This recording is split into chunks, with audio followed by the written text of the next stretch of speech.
Hey guys, Miss Horror here. Today we're going to take a look at a film called A Good Woman is Hard to Find. At the beginning of the movie, we are shown a blood-spattered woman called Sarah standing against a wall. She closes her eyes for a moment, then walks under the shower and washes the blood off of her. We are then told her story and the events that led to this condition of hers. Sarah is seen at a grocery store with her children, Lucy and Ben. Ben takes a bar of chocolate off of one of the shelves and eats it before she can stop him. One of the employees at the store comes to her and gives her the wrapper her son had thrown on the ground, telling her she needs to take it for checkout. She appears to be upset by this and takes the wrapper, walking to the cashier.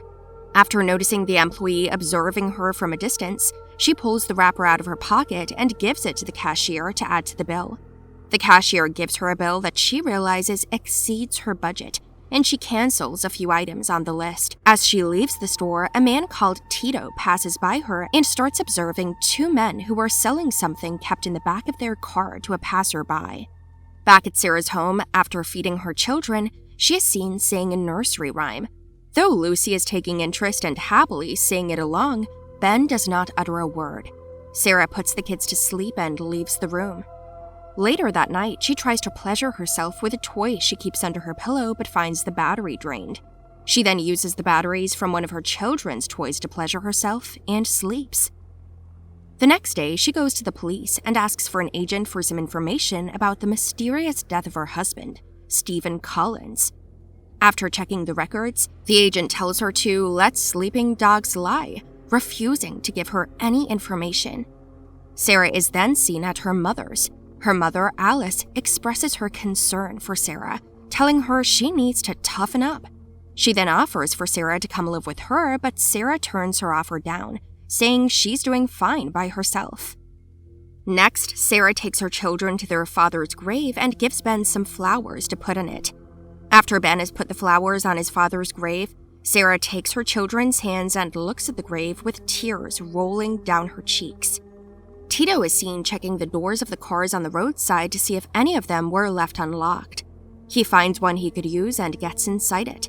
He then takes the car at full speed to the mysterious man's car and crashes into it from behind. The impact breaks open the trunk of the car and Tito grabs the item being sold and makes a run for it. He sees Sarah getting inside her house with her children and rushes in after her. He threatens her and tells her not to make a sound. The frightened Sarah requests Tito to let her take her children back to their room, thinking he might want something from her. She takes her children to their room and returns to see Tito coming out of her bathroom. Tito then tells her to not tell anyone of his presence and leaves. The mysterious men are then revealed to be gangsters who appear in front of their boss and tell him about the stolen valuable items. Their boss gets angry and tells them to immediately bring them back. That night, Tito returns to Sarah's house. He takes the stolen items, which are revealed to be drugs, out of a hidden compartment in her bathtub and give her 40% of the money he got after selling some of them. He tells her he needs to keep his drugs at her place as she is a mother of 2 kids and no one would ever suspect her. Sarah tells him she doesn't want to be a part in any of this and begs him to leave, but he refuses, threatening to kill her if she doesn't comply. The next day, Sarah, who is desperate to know the reason for her husband's death, takes her children to the ground her husband was killed on. She asks her son if he remembers anything about the death of his father, but Ben stands there, terrified, not uttering a word. Sarah decides that it was wrong for her to take Ben there and apologizes to him before taking him back. Tito returns to Sarah's house again that night and starts casually watching the TV. Sarah asks him if he was running from the police, but he laughs at her and tells her that he was running from gangsters. This upsets Sarah and she starts begging him to leave, saying she has young ones to take care of. Tito tells her he just needs to stay for a few days and then he'll leave. Sarah then tells Tito that her husband was stabbed to death and asks him if he knows anything about him. She further tells him that no one saw what happened to her husband. She just went there later to see Ben crying beside his father's dead body. Tito looks at her picture with her husband and remarks she looks nothing like her old self, as Sarah had stopped taking care of herself after her husband's death. Tito initially denies knowing her husband, but after learning his name, he recognizes it from the newspaper, saying her husband was also a drug dealer. Sarah gets upset and says her husband was not, her tone clearly showing the hatred she has for drug dealers. Tito, a drug dealer himself, gets angry and starts yelling at her. The next day at the grocery store, the employee from earlier notices Sarah doing a lot of shopping. He approaches her and asks her how much she charges, implying she must be earning it the easy way, and then leaves, laughing. After coming home, Sarah enjoys a great, carefree day with her children. They enjoy a great meal, watch movies, and play together. After putting her children to bed, Sarah goes to the bathroom and decides to try the drugs out. However, she is called by one of her children and leaves without properly covering the compartment with the drugs. A while later, she notices that the drugs are missing from the bathroom. She goes into a room and finds Ben sitting on the floor with drugs sprawled out on the ground around him and an open packet in his hand. She panics and takes the drugs out of his hand, immediately taking him to the bathroom, washing the drug off of him, and making him spit out everything in his mouth. She later sits with him in his bed, asking him if he's okay over and over again when Tito starts knocking at her door. She doesn't leave the bed and keeps sitting with her children. Tito breaks the glass on her door and gets inside. Sarah closes the door to her children's bedroom and goes out to him. He notices that the drugs are missing and sees them on the ground where Ben had put them. Sarah starts apologizing, saying she will pay for his loss, but he gets angry and grabs her by the throat. Sarah says she would do anything he wants, and he takes her to the bedroom where he forces himself on her. Sarah pulls her vibrator from under her pillow and hits him in the eye with it. She quickly gets off the bed as he howls in pain. He again attacks her and pins her to the wall. Sarah finds a knife on her dresser and stabs him repeatedly in the side until he falls to the ground and dies. Sarah then goes to her children's room and tells them the man is gone. She then hears a knock at her door and goes to answer. Outside, she sees 2 policemen. She learns that someone had called the police after hearing shouting from her house. She gets alarmed but tries to stay calm, acting as if nothing had happened there. The cops come inside and start observing the house. Seeing the broken door and her terrified face, they conclude that she is being abused by her husband. They ask her if she wants to report anything, but she doesn't. One of the cops asks why she likes being knocked around, as he believed she's not reporting what someone is doing to her. This infuriates her, and she tells them to leave her house immediately. Sarah goes to her mother's the next day and asks her to take care of her children while she's out at a night shift for a new job she started. Her mother reminds her that she was supposed to take Ben to the doctor today and gets disappointed at her for forgetting this. Sarah and her mother then end up in a heated argument where her mother tells her that marrying Stephen was a big mistake, that she could have gone to college, made a great future for herself, but instead, she chose to marry a drug dealer, and now everything has ended. This upsets Sarah as she never believed her husband was what the police and the paper said he was. She could never believe he was a drug dealer. In fury, she swears at her mother and leaves. Next, the gangsters are seen at the house of 2 of Tito's friends, where they're asking them about Tito's whereabouts. Tito's friends tell the gangsters they have no idea where he is, and are both then killed by the gangster's boss. At a tool shop, Sarah is seen buying an axe and a saw. After returning home, she covers a room with plastic sheets and then cuts Tito's body up into little pieces with the tools she bought before putting the parts in trash bags. She then takes off the blood-covered plastic sheets from the walls and removes every drop of blood from her furniture.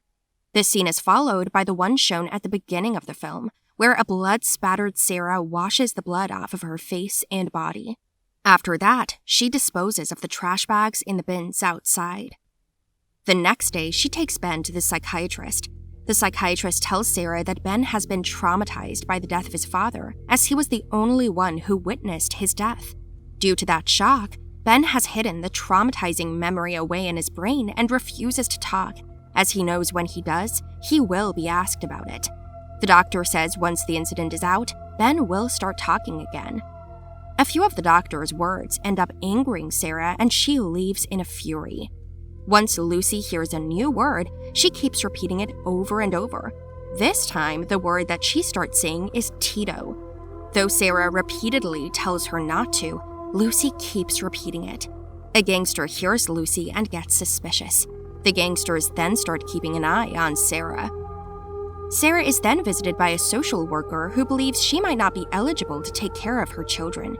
She mentions the police reports, saying the reports mentioned that alcohol was consumed that night. The house looked unkempt, and shouting was heard from the house.